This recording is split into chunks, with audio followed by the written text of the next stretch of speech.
remember when I was in the seminary in the United States, the Jesuit seminarians, all seminarians had to wear Roman collars.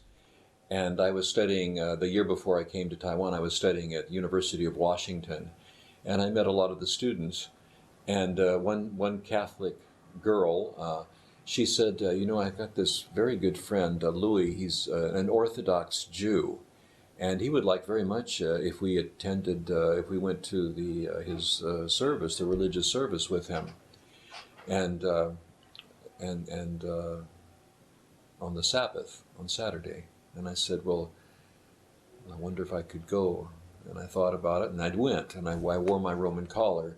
And I came back, and I remember people were kind of horrified that I went to a Jewish ceremony, a Jewish religious ceremony, and dressed like a priest. And I think maybe some of the Jews were also a bit horrified to see a Catholic priest come in at that time. But I became very good friends with Louis, and I certainly didn't go along with all his beliefs, which struck me as very restrictive and confining, and the things he could eat, the things he could not eat. But I think he felt the same about me. I was a young seminarian. I was giving up. I was going to be celibate for the rest of my life.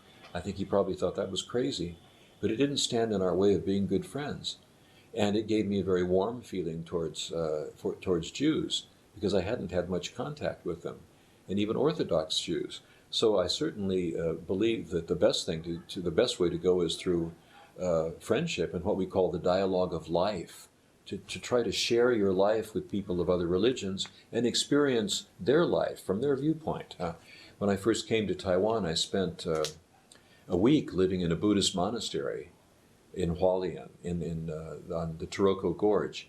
And after that week, before I had been a little bit afraid of, the Buddhist temple seemed strange. The scent of their incense was not like Catholic incense.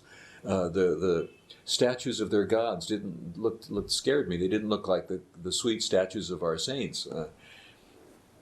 But after a week of sitting with Buddhist nuns 3 times a day, eating vegetarian food and attending their ceremony in the morning, early in the morning, where they read the Buddhist scriptures, and sitting with them in the evening after we'd cleaned up and praying praying to the Goddess of Mercy, I felt so close to them. And one of the Buddhist nuns asked me if I would be her adoptive brother, and Jebai Xiongdi.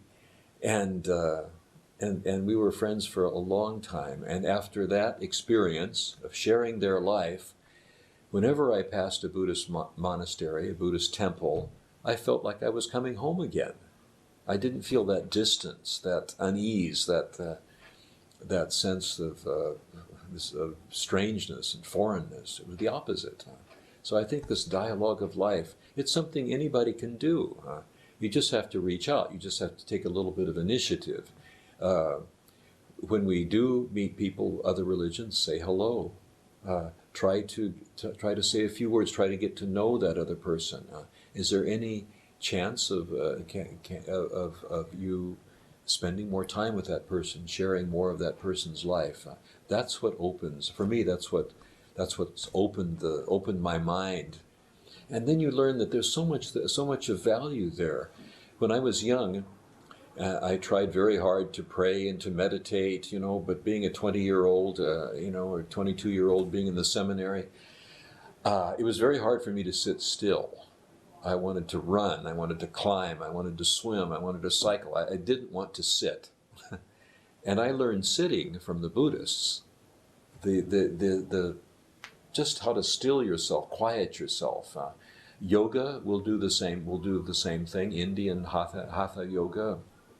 But the thing that helped me the most was just learning from the Buddhists how to sit and just look at the wall, look at a spot on the floor, and breathe, concentrate, be aware of your breathing, be aware of everything happening around you, be mindful, as they say, of what's going on around you at this moment, not yesterday, not tomorrow, not a few minutes ago, but now. And that mindfulness, that awareness opened me up. That habit of being mindful and aware of my surroundings and of calming myself opened me up for prayer. prayer that I had never, prayer to a depth that I'd never experienced before, simply starting from my own Jesuit or Catholic starting point.